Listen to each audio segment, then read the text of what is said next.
o apóstolo João, sob divina direção, ele escreveu assim: Amados, amemos uns aos outros, porque o amor é de Deus, e todo aquele que ama é nascido de Deus e conhece a Deus. Aquele que não ama não conhece a Deus, porque Deus é amor. Verso 9. O amor de Deus para conosco manifestou-se no fato de Deus ter enviado seu Filho unigênito ao mundo, para que vivamos por meio dele. Quando alguém nos perguntar por que Deus enviou Jesus, porque ele veio para que vivamos por meio dele. Oremos. Pai, dá-nos a tua bênção, Senhor. Se tu não protegeres a casa, em vão vigia a sentinela. Senhor, se tu não abençoares o pregador, em vão falará. Por isso nós te pedimos, dá-nos a tua bênção, Pai, para ouvir e para falar a tua santa palavra, em nome de Jesus. Amém. Quem lê a primeira carta de João se surpreenderá com o número de vezes que ele fala do amor. Não é à toa que ele foi considerado o discípulo a quem Jesus amava. Nós, quando lemos o Evangelho de João, encontramos algumas vezes certo discípulo ser assim chamado, como discípulo a quem Jesus amava. Era o próprio apóstolo João. E ele passou a ser conhecido como o apóstolo do amor. E em sua primeira carta, ele aborda no capítulo 2 o amor. Ele volta no capítulo 3, mais uma vez a falar do amor. E agora no capítulo 4, de novo, mais uma vez, ele volta a falar do amor. E da necessidade de nós nos amarmos uns aos outros. Talvez nós disséssemos: João, de novo. João, mais uma vez. João, você é repetitivo. Seu repertório é curto, é pequeno. Por que será, meus irmãos, que repetidas vezes, para fins de ênfase, João fala do amor de Deus e do dever que temos de nos amar uns aos outros? Porque Deus, diz o texto, é amor. E Deus sabe muito bem o estrago que a queda do homem no pecado causou em cada um de nós, em cada ser humano. E o quanto, em virtude da queda e de nossa natureza pecaminosa, não somos pessoas que amam. Pelo contrário, somos egoístas. Portanto, precisamos ouvir sempre e repetidas vezes esse tipo de exortação, porque com o relacionamento e o passar do tempo, em virtude dos defeitos que todos temos e das diferenças que existem, a tendência são as mágoas, as amarguras, relacionamentos rompidos, a comunhão arrefecida. Meus irmãos, João fala sobre o amor de Deus e o dever que nós temos de nos amar uns aos outros. E o apóstolo João, meus irmãos, dirigido por Deus, ele nos apresentou nos 2 versos de 7 a 8, a primeira razão por que eu devo amar. E essa razão é o próprio ser de Deus.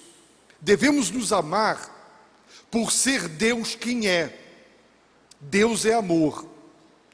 No versículo 9, agora, o fundamento para nos exortar ao amor mútuo não é mais a natureza de Deus, mas o agir de Deus. Por isso, o ser de Deus e o agir de Deus fundamentam todo quanto nós devemos ser e nós devemos fazer.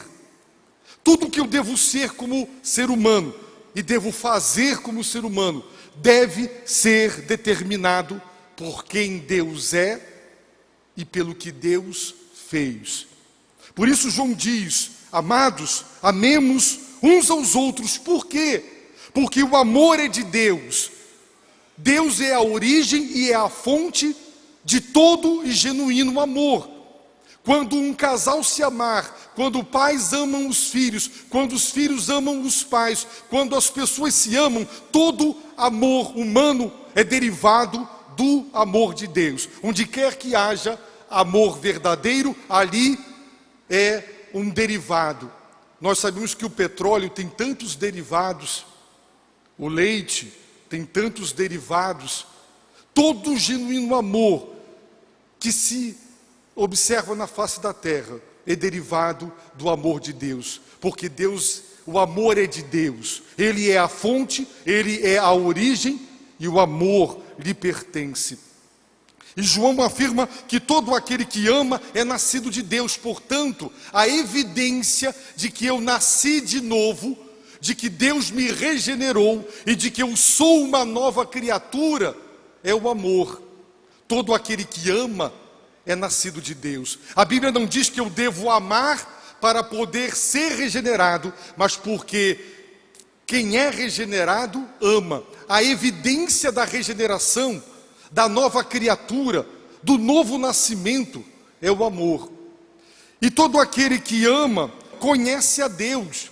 Portanto, o amor evidencia duas coisas. E o conhecer a Deus, que nós somos nascidos de Deus. Todo aquele que ama é nascido de Deus e conhece a Deus. Quem ama está provando: eu conheço a Deus. Aquele que diz: eu conheço a Deus, mas ele não ama, ele não conhece a Deus. Por isso, João diz: aquele que não ama, não conhece a Deus, porque Deus é amor. Nesse texto, ele já disse que Deus é luz, Deus é espírito, Deus é fogo consumidor. E João nos diz que Deus é amor, mas Deus não é só amor, Ele é fogo consumidor. Deus é luz, que expõe o pecado, é fogo consumidor, que encontrou na cruz o meio de purificar o pecador sem destruí-lo. E agora João diz: Deus é amor. Quando nós amamos, nós estamos provando duas coisas: somos regenerados e conhecemos a Deus. Mas quando nós amamos a quem? As pessoas que nos amam, aquelas que não pisam no nosso calo, aquelas que são agradáveis, educadas, que são generosos para conosco? Não. Os inimigos, os que nos caluniam, os que nos fazem o mal. Irmãos, o desafio de ser discípulo de Jesus Cristo é o desafio de nos amar apesar dos nossos pecados, apesar dos nossos defeitos e apesar dos erros que nós cometemos uns para com os outros. O desafio é amar. Portanto, a essência da nossa fé é aceitar o desafio de que eu vou amar. Eu tenho razões para não amar, digamos, por exemplo, alguém, porque esta pessoa me fere, me prejudica, me persegue, já me fez o mal, já mentiu para mim, já me traiu. Muitas vezes as pessoas nos dão razões para não amá-las, como nós também damos razões aos outros para não nos amar, por quem somos e pelo que fazemos. Mas o desafio de ser discípulo de Jesus Cristo é amar quem não é amável. Por isso João começa dizendo: amados. Somos amados por quem? Por Deus. E porque Deus nos amou, porque somos amáveis, a Bíblia diz e nos descreve como inimigos de Deus. E Deus nos amou, e as razões para o amor de Deus estão no coração dele. Deus é amor, e ele amou quem não era amável, e ele pede que nós nos amemos, mas nós amemos também aqueles que aos nossos olhos não são amáveis, e que nós não temos razão nenhuma para amar essa pessoa, em virtude do que ela é e do que faz conosco. Mas esse é o desafio de ser igreja, esse é o desafio de sermos cristãos. Esse, meus irmãos, é o desafio de Cristo. E João está dizendo, quem ama está provando que é nascido de Deus, é uma nova criatura, está provando, evidenciando que essa pessoa conhece a Deus. Agora, meus irmãos, João não fundamentará mais a exortação para que nós nos amemos no ser de Deus, mas no agir de Deus. E ele diz, o amor de Deus para conosco manifestou-se no fato. João, meus irmãos, quer nos remeter a um fato histórico, concreto, real. Existe um fato. Esse fato, ele manifesta para conosco o amor de Deus. O verbo manifestar significa revelar. Algo estava oculto, algo não era público, notório, não era claro. Mas Deus, o amor de Deus para conosco, manifestou-se, porque a essência do genuíno amor, meus irmãos, é manifestar-se, é dar-se a conhecer. E Deus permitiu que o seu amor fosse conhecido, manifestado, através de um fato. Qual fato? Deus ter enviado seu Filho unigênito ao mundo.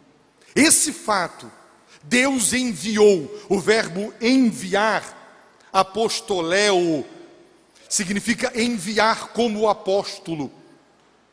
Apóstolo significa, literalmente em português, enviado.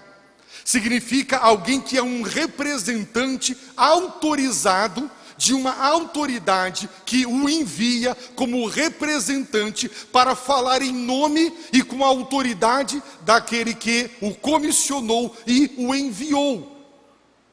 Portanto, o embaixador brasileiro, ele fala para uma nação em nome do Brasil. Você viaja para lá e você diz asneiras, você diz o que quiser, e então a diplomacia brasileira dirá para o presidente, para aquele outro país, ele não é nosso representante, ele é brasileiro, mas ele não falou em nome do país, ele não é representante do Brasil autorizado, não é. E a Bíblia está dizendo, meus irmãos, que Deus enviou, apostolém, Deus enviou Jesus como apóstolo. Por isso em Hebreus está escrito, capítulo 3, verso 1, para que nós consideremos Jesus. Quem é ele? Ele é o apóstolo. Jesus é o apóstolo, o enviado de Deus. Dezenas de vezes no Evangelho de João, nós encontramos o verbo enviar, descrevendo o fato de que Jesus veio e veio com missão. O apóstolo é um representante autorizado que é enviado para cumprir uma missão, uma tarefa. E Deus enviou, diz o texto, seu Filho unigênito. A palavra unigênito significa único, singular, não há outro.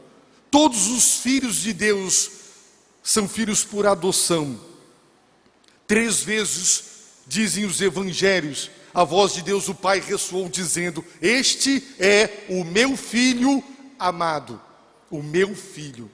E Jesus, meus irmãos, diz a palavra de Deus que depois que ele disse determinadas coisas, o texto diz assim, por isso os judeus procuravam ainda mais matá-lo, não só porque infringia o sábado, mas também porque dizia que Deus era seu Pai, fazendo-se igual a Deus. O Filho tem a mesma natureza do Pai.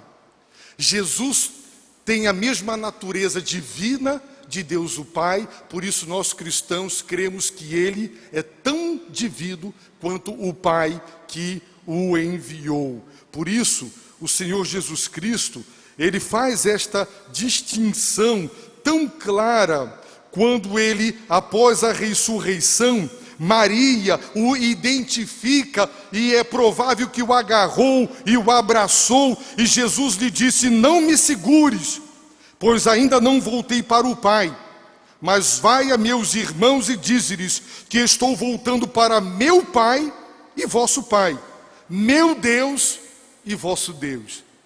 Ele era o Pai e o Deus de Jesus, de uma maneira absolutamente distinta de como ele é o nosso Deus e ele é o nosso Pai. Ele é o Filho unigênito, único, singular, porque ele tem a natureza divina. Neste fato, meus irmãos, de Deus ter enviado, e quando as Escrituras nos afirmam que Deus enviou o seu Filho unigênito, esta verdade implica em duas doutrinas. Primeira, a pré-existência de Cristo. Segundo, a divindade do Filho. Porque o único ser neste mundo que pré-existiu ao seu nascimento foi Jesus. Nós não cremos em reencarnação. A Bíblia não fundamenta, não aprova, não dá base alguma para afirmar a pré-existência das almas e suas encarnações e reencarnações. Mas Jesus pré-existiu, o único ser que já existiu neste mundo e pré-existiu a este mundo foi Ele. Porque no princípio era o Verbo estava com Deus, pessoa distinta de Deus, e o Verbo era Deus, tão divina quanto Deus, o Pai. O amor de Deus se manifestou. O amor se manifesta, meus irmãos. Ele se expõe. E o amor de Deus para conosco se manifestou neste fato. Deus enviou seu Filho unigênito ao mundo. O mundo não o amou, o crucificou. Ainda hoje, o mundo o chama de grande profeta, o chama de grande milagreiro, grande mestre da moral e da ética, mas não o confessa como o Filho de Deus, o Cristo. E só quem o confessa assim será salvo, dizem as Escrituras. Neste fato, Deus manifestou o seu amor. E com que propósito Jesus foi enviado? Para que vivamos por meio dele. João já tinha dito no capítulo 3, no versículo 5, que ele se manifestou para tirar os pecados. E no versículo 8, João voltou a dizer que ele se manifestou para destruir as obras do diabo. E agora João, pela terceira vez, está reafirmando que Jesus se manifestou, o amor de Deus foi manifestado no envio e na vinda de Jesus. E o propósito da vida de Jesus é para que vivamos por meio dele. Por quê? Porque o pecado que ele veio tirar e Satanás, cujas obras ele veio destruir, nos conduzem à perdição, nos conduzem à morte e à morte eterna. Por isso, ao tirar os nossos pecados, quando ele os levou sobre si, quando ele destruiu na cruz as obras do maligno, ele nos deu vida. Vida, meus irmãos, e a palavra vida aqui é zoe. Nas Escrituras, quando se quer falar de vida física, usa-se a palavra bios, vida, vida biológica. Nós estamos vivos, eu estou vivo, você está vivo. Temos a vida do corpo, a vida biológica, a psicológica. Mas esta vida é sobrenatural. Esta vida, meus irmãos, ela é espiritual. A vida que Jesus veio trazer é a vida eterna para a alma, é a ressurreição do corpo. Ele veio para que por meio dele vivamos. Por que vivamos? Porque estamos mortos. Esse é o ensino das Escrituras. A condição de todo ser humano que nasce nesse mundo é de espiritualmente morto por causa dos seus pecados. O pecado mata. A pena de morte foi estabelecida por Deus como o castigo justo para o pecado. Se pecado, meus irmãos, fosse coisa insignificante, Deus, o justo juiz, não teria estabelecido a morte como a pena para o pecado. E a humanidade está morta espiritualmente. E se morrer fisicamente, em estado de morte espiritual, amargará a morte eterna. Por isso Deus enviou o seu Filho, para nos tirar da morte, para que vivamos por meio dele, para nos ressuscitar espiritualmente. Por isso, João afirma neste texto que aqueles que creem em Jesus, eles são nascidos de Deus. Por que nós estamos vivos? Porque os nossos pais nos geraram, eles nos deram vida. A vida é produzida, a vida é gerada. E o texto diz: todo aquele que ama é nascido de Deus e conhece a Deus. Portanto, assim como os nossos pais nos geraram e nos deram vida, Deus nos gerou pelo poder do seu Espírito e da sua palavra e nos deu vida. Por isso nós nascemos de novo, somos nascidos de Deus e nós provamos que estamos vivos espiritualmente. Sabe como? Amando, mesmo quem não é amável. E provamos que conhecemos a Deus quando amamos. Mas quando nós não amamos, quando nós preferimos a mágoa, o rancor, o ódio, quando nós preferimos relações rompidas, interrompidas, quando nós preferimos não perdoar uns aos outros, então, meus irmãos, nós estamos provando o quê? Que estamos vivos ou que estamos mortos? João já nos disse: nós sabemos que já passamos da morte para a vida. Por quê? Porque amamos os irmãos.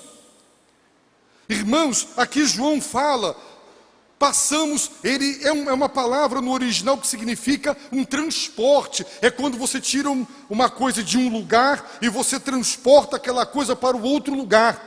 Ele está dizendo: eu sei, nós sabemos. O que é que nós sabemos? Que nós já passamos do estado de morte para o estado de vida, porque nós amamos. Irmãos, amar é produto da nova criatura, porque nós somos dados ao ódio, ao rancor, à vingança, a nutrir as mágoas. Assim somos naturalmente. Mas quando nós amamos quem não é amável e perdoamos, isso é sobrenatural. Natural é guardar, vingar-se. Sobrenatural é amar. Quando amamos, mesmo quem não é amável, nós estamos dizendo algo sobrenatural está acontecendo, porque naturalmente não seria assim que nós agiríamos. Naturalmente nós teríamos outra atitude, mas se não estamos tendo, então isso é sobrenatural, é Deus na nossa vida. Irmãos, eu peço, os irmãos escutem palavras do Senhor Jesus, quando ele disse: em verdade vos digo, que virá a hora, e já chegou, em que os mortos ouvirão a voz do Filho de Deus, e os que ouvirem viverão. O mesmo verbo, zoe, viver. Os mortos ouvirão. Mortos? Como mortos podem ouvir? Eles estão biologicamente vivos, mas espiritualmente mortos.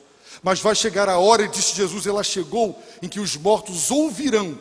E quem ouvir a voz do Filho de Deus viverá. Sem a palavra de Deus não há vida. Em outro texto das Escrituras Sagradas, Jesus disse: eu sou o pão vivo que desceu do céu. Se alguém comer deste pão, viverá para sempre. E o pão que eu darei pela vida do mundo é a minha carne. Na cruz ele deu a sua carne, o seu corpo. E quem comer desta carne, viverá. Promessa de Jesus Cristo. Ele disse mais: assim como o Pai que vive me enviou, e eu vivo por causa do Pai, assim quem de mim se alimenta, também por mim viverá. só viverá espiritualmente e eternamente, e gozará da ressurreição do corpo para a vida eterna, aquele que se alimentar de nosso Senhor e Salvador Jesus Cristo, que disse ainda: eu sou a ressurreição e a vida. Quem crê em mim, mesmo que morra, viverá. Todos morreremos fisicamente, a vida biológica cessará. Mas ele está dizendo: quem crê em mim, ainda que morra, mesmo que morra, e morrerá mesmo, viverá eternamente, a vida eterna, a vida sobrenatural, porque crê em Jesus. Ele disse ainda mais: dentro em pouco, o mundo não me verá mais, mas vós me vereis, porque eu vivo, vós também vivereis. Eu vivo. O mundo não me verá, porque eles me matarão, e eu irei para a sepultura, e o mundo não me verá mais, mas vós me vereis, porque eu vou ressuscitar. E ele diz: porque eu vivo, vós também vivereis. Porque ele ressuscitou, ele nos dará a vida ressurreta, a ressurreição dos mortos. São todos os textos do Evangelho segundo o apóstolo João. Portanto, meus irmãos, nós precisamos aceitar o desafio de nos amar, compreender, como vimos na última mensagem sobre estes versos, que amor de Deus implica em disciplina. Ele disse no livro do Apocalipse: eu castigo a todos quantos castigo e repreendo a quem eu amo. Porque no conceito bíblico de amor inclui disciplina e inclui castigo. No nosso não. Para nós, quem ama não disciplina. Quem ama, meus irmãos, simplesmente não repreende. Esse é o conceito barateado de amor, é um conceito falso de amor, mas não é o conceito bíblico. Deus diz: eu repreendo e castigo a quem amo. Devemos amar. E o amor nos fará, muitas vezes, disciplinar. Eu já contei para os irmãos, e existem outras pessoas que não ouviram, e eu vou repetir, porque isso me marcou. Um colega pastor que hoje já está na glória, ele foi criado com 2 outros irmãos por uma família. E eles eram traquinos demais. E os 2 irmãos apanhavam, e ele não apanhava. E ele achava uma graça, e ele curtia com os irmãos: vocês apanham, eu não apanho. Meus irmãos, quando ele se tornou um adolescente, já quase rapaz, numa dessas surras que os 2 levaram, e ele ficou gozando dos outros, o pai disse: você sabe por que você não apanha? Porque você é nosso filho adotivo. E ele disse: como eu desejei ter apanhado toda a minha vida. Foi da pior maneira que ele descobriu que não era filho. Porque quem ama, educa. Quem ama, disciplina. E ele descobriu que não estava sendo disciplinado porque ele não era filho. E ele não era amado como os outros. Foi um choque para ele. E ele desejou ter apanhado a vida inteira, porque aquilo significava que o pai o amava. Irmãos, Deus é amor. E nós precisamos aprender a nos amar uns aos outros. Não importa quão defeituosos somos, nós precisamos aprender a amar. Porque Deus, o amor é de Deus, Ele é a fonte e a origem, o amor lhe pertence, e Deus é amor. Por isso, o ser dele determina o que nós devemos ser, devemos amar. Provaremos que Ele nos ressuscitou, que nós somos seus filhos, nascidos de Deus, de que nós estamos vivos espiritualmente. Ele veio para que por Ele vivamos. Nós vamos provar que estamos vivos quando nós amamos. Nós vamos provar que conhecemos a Deus quando nós amamos, principalmente os nossos inimigos, como Ele ensinou, se eles existem. Aquele que não ama não conhece a Deus. O amor de Deus se manifestou. Deus não ficou no coração dizendo: eu te amo, eu te amo. Deus é amor e Deus disse: eu te amo. E Ele provou, e porque Ele manifestou concretamente o seu amor, no seguinte fato: Ele enviou o seu Filho único ao mundo. Com que propósito? Para que vivamos por meio dele. Ele veio para que você viva. Por isso, se você ainda está espiritualmente morto, se o seu coração não bate por Deus, se você não tem prazer em Deus, se você não tem prazer em adorar, se você não tem prazer na palavra de Deus, se você não tem prazer de obedecer a Deus, se isso aqui para você é apenas uma religião, como existem tantas outras, se você não é ainda uma nova criatura, não tem certeza de que está espiritualmente vivo, ainda que morra, mesmo que morra, viverá, você não tem certeza de que viverá após a morte, eternamente com Deus. Então, você precisa se humilhar agora e pedir a Deus misericórdia, dizendo: Senhor, o seu amor foi manifestado no envio e na vinda do Senhor, para que por Ele eu viva, e eu quero agora viver por Jesus. Ressuscita-me, perdoa-me os meus pecados, dá-me a vida eterna, eu me entrego a Ti, eu recebo o Teu enviado. Imaginem que um país põe para fora o embaixador enviado pelo Brasil para representá-lo. Está dizendo: nós não queremos esse representante desta nação.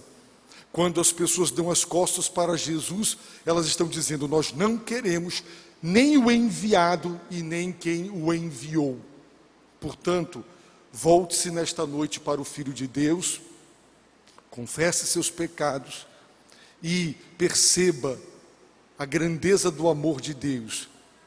E daqui por diante passe a amar a Deus. Diga: Senhor, dá-me vida. O Senhor veio para que, por seu intermédio, eu viva. Eu quero viver. Você é uma pessoa espiritualmente viva? Você tem a vida eterna? Se morrer, viverá eternamente com Deus? Se não tem esta convicção, então urge que você agora se entregue, busque o Todo-Poderoso. Abaixe a sua cabeça, feche os seus olhos, ore a Deus nesse momento.